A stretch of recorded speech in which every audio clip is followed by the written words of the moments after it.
Welcome back.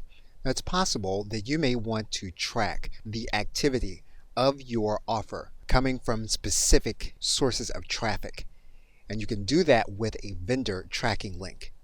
We're now inside of the offer setup area. We're going to go to the settings area, and what we're going to do is go to the vendor tracking link. And when we get there, what we're going to do is we're going to write in a sub ID.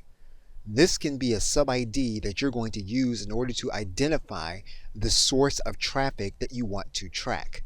Once you write in the sub ID, what you're going to do is click on top of the area, and you're then going to see that you're going to have a tracking link.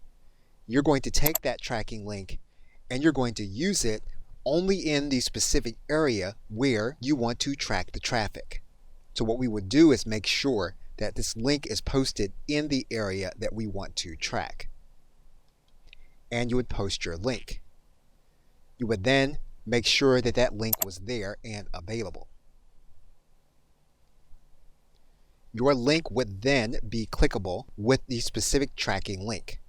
The individual that clicks that link will then be taken to the page that is set up with that offer. What you would do is you would go to your vendor tab and you would track the specific link statistics. And you are going to have statistics associated with the offer, and you will see the statistics for that offer. But to see the specifics, you're going to go to the link stats. What you're going to see are the specific statistics associated with the tracking code that you set up. You'll then be able to track specific traffic using specific links. Okay, so with that, thanks, and I will see you in another video.